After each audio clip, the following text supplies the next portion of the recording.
At the same time 175కి 175 seats మాయే అన్నారు వైసీపీ. ఇప్పుడు చూసుకుంటే డిపాజిట్లు కూడా లేకుండా పోయినాయి. ఈ సందర్భంగా చూసుకుంటే వైసీపీ కార్యకర్తలు ఎవరు కూడా పార్టీల ముందు కనిపించడం లేదు. అసలు ఏమైపోయారు అంటారు వీళ్ళంతా కూడా? ఏమ్మా నీకు ఒకటి అర్థం కావట్లే, రాబోయేది మనమే. వచ్చిన 151లో ఒక 20 పోయినా 130 వస్తాయి. ఇంతకుముందు తీవ్రంగా గెలిచినాము అని అహంకారంతో, అధికార దుర్వినియోగంతో, అవినీతితో, అరాచకత్వంతో ఎగిరిగిరి పడిన ఈ యదవులు ఒక్కసారిగా ఈ వ్యతిరేకత చూసేసరికి వాళ్ళు రాబోయేది కూడా మనమే అని చేసిన కొన్ని అబద్ధాలు, అవినీతులు, దందాలు, కబ్జాలు, హత్యలు, మారణకాండలు ఉన్నాయో అవి ఒక్కసారిగా రేపు చంద్రబాబు నాయుడు గారు, పొలకర గారు వచ్చాయంటే ఒక్కసారిగా లాగితే ఈయన కొడుకులు, ఈయన బట్టలు మొత్తం అవుట్. నువ్వు చూసుకో, జైళ్ళు సరిపోవు వీళ్ళని లోపలేస్తే, కావాలంటే చూసుకో. జైళ్ళు సరిపోవు, బెయిల్ ఇవ్వడానికి లాయర్లు కూడా దొరకరు వీళ్ళకి. అన్ని కేసులు నమోదు అవబోతున్నాయి చూసుకో. మా దోడ పేదేలోడు ఉంటాడు, మా గాడిద కొడుకు నెల్లూరు అనిల్ కుమార్ యాదవ్ అని, ఓడా చంద్రబాబు నాయుడు గారిని పట్టుకొని, లోకేష్ బాబుని పట్టుకొని ఒక అమ్మ అబ్బకి పుట్టుంటే పల్నాటి పౌరుషు ఏడిడా యాడే పోయినావురా, ఉండవా నెల్లూరులో గాడిద కొడక, ఏమిరా నీకంతా? నెల్లూరులో పుట్టావు, 2 సార్లు ఎమ్మెల్యే అయినావు, గాడిద కొడక ఎట్టుండాలరా నువ్వు? ఆ లోకేష్ బాబుని పట్టుకొని ఎన్ని మాటల ఒక అమ్మ అబ్బకి పుట్టుంటే, నువ్వు ఏ అమ్మ అబ్బకు పుట్టావు ఈరోజు? నువ్వు ఎవరు అమ్మ అబ్బకు పుట్టావో, ఎవరికి పుట్టావో నువ్వు వచ్చి ఈరోజు వాస్తవాలు ఇవ్వు. ఈరోజు దాక్కొని నిలిపినావు. నరసరావుపేటలో డిపాజిట్లు రాలా నీకు? నువ్వు ఇద్దురా.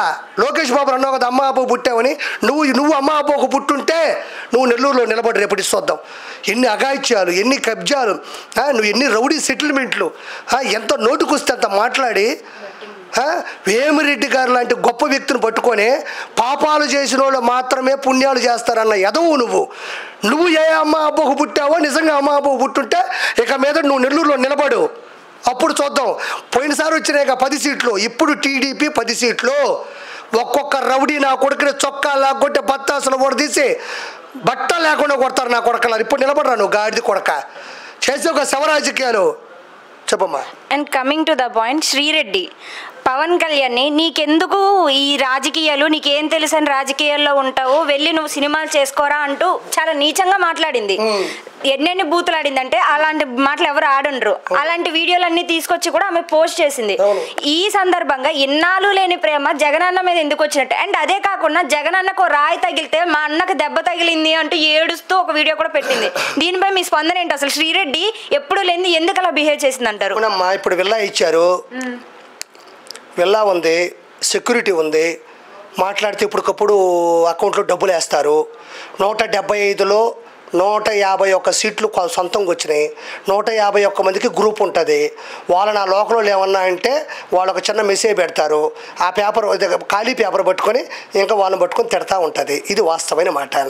మరి 151 సీట్లలో 151 మందికి ఎవరైతే ఏదంటారో ప్రతిపక్షాల్లో వాళ్ళందరినీ తిట్టడానికి అన్ని కోట్ల రూపాయలు ఇస్తుంటే ఆ మనిషికి కింద పైన ఏం తెలుస్తుంది? ఈరోజు ఏది శ్రీరెడ్డి? ఆ ముండమోపిది ఏదే? ఆ గాడిది ఏదే? ఆ అడక్క తినేది ఏదే? ఆ దూడపెదేది ఏదే? ఆ రోజు ఇండస్ట్రీలో నాకు అన్యాయం జరిగిందని బట్టలు లేకుండా కూర్చుంది. సరే, నీ కర్మ, నీ ఇష్టం, నువ్వు కూర్చున్నావు. అంత అన్యాయం జరిగింది, నన్ను అందరూ పడుకోమని చెప్పినారు, అందరూ నాతో అది చేసినారు, ఇది చేసినారు అని చెప్పిన ఒక శ్రీరెడ్డి తర్వాత రోజుల్లో అవినీతిగా ఉండే జగన్మోహన్ రెడ్డితో జతకట్టి అన్ని కోట్ల రూపాయలు తీసుకుందంటే ఆ రోజు బట్టలు లేకుండా కూర్చుంది కూడా తప్పే నాకు ఈరోజు అనిపిస్తుంది. నువ్వు ఆ రోజు అంత పొరపాటు జరిగిందని ఫీల్ అయినప్పుడు రానున్న రోజుల్లో నువ్వు గొప్ప స్థాయికి వెళ్ళి మీ అమ్మ అంటే మంచిగా మాట్లాడి మంచి స్థాయికి వెళ్ళిపోయి ఏదైనా పోరాట యోధురాలువో, పోరాట యోగ్యురాలువో, పోరాటం చేసే స్త్రీవో, పుణ్య స్త్రీవో, పతివత స్త్రీవో ఏదో ఒకటి అయి ఉండాలా. అంత ఇండస్ట్రీలో అంత ఎదురు దెబ్బతిన్నా నువ్వు రానున్న రోజుల్లో ఏం చేయాలా? ఇవి చేస్తావా? డబ్బులు తీసుకొని వాళ్ళని వెళ్ళి అమ్మని ఎక్కలు తిట్టేవు. నీ అమ్మ లేదా? నీ అమ్మని పట్టుకొని నేను తిట్టలేనా? మీ అమ్మని ఇంకొకరితో కలిపి ఫోటోలు నేను పెట్టలేనా? మీ అమ్మని తీసుకొచ్చి ఇంకొకరితో పెట్టి పడుకున్నట్టు వీడియో నేను తీలేనా? గాడిద మొండా, నా అమ్మని తిట్టావు, నా భార్యని తిట్టావు, లోకేష్ బాబు గారు వాళ్ళని తిట్టావు, పవన్ కళ్యాణ్ గారు తిట్టావు. ఈరోజు మీ అమ్మ పతివ్రత అని నేను అడగతా, నువ్వు ప్రూవ్ చేస్తావా? మీ అమ్మ పతివ్రత నేనంటా, 10 మంది కూడా పడుకుందంట, నిజమైపోద్దా? నేను అనొచ్చా? అది సంస్కారమైన మాటేనా? అది ఎంత పెద్ద తప్పది? అది నేను ఆలోచిస్తా, నువ్వు ఆలోచిస్తావా? గాడిద మొండ, ఎన్ని మాటలు ఎంతమందిని వేమిరెడ్డి గారిని పట్టుకొని తిట్టావు, ప్రశాంత్ రెడ్డి గారిని పట్టుకొని తిట్టావు. పాపం కొన్ని 100 కోట్లు నెల్లూరుకు పెట్టి అంత స్థాయికి తీసుకెళ్ళి నీకు ఇష్ట ప్రకారం ఈరోజు నీ కథ ముగిసిపోయే రోజు వచ్చింది. నువ్వు ఎక్కడ దాక్కున్నా నిన్ను తీసుకొచ్చి కుక్కను కొట్టే సందర్భం వచ్చింది. నువ్వు కానివ్వు. ఓచకోత అన్నావు. ఓచకోత 4వ తారీఖు అన్నయ్య వస్తాడు. చూడు ఏ 222 అమ్మా. నువ్వు రాయే గబ్బు ముండ, నువ్వు రా, నీకు తేలస్తా. నీకు సరైన తగల్లా కిరాకార్పి నా పని ఏదో నేను చేసుకుంటున్నా. చేపల పులుసు పెట్టాల్సింది ఇక్కడ కాదు, నీ నెత్తి మీద. నువ్వు రా, నీ కథ తేలస్తా. ఏ బోరుగడ్డ నీళ్ళు, ఏ ఈ ప్రభాకరు, ఏ డెకాయిట్ నా కొడుకు పోసానో ఎవడో నేను చూసుకుంటానండి. గాడిద ముండల్లారా. ఇంకా నేను మాట్లాడతా.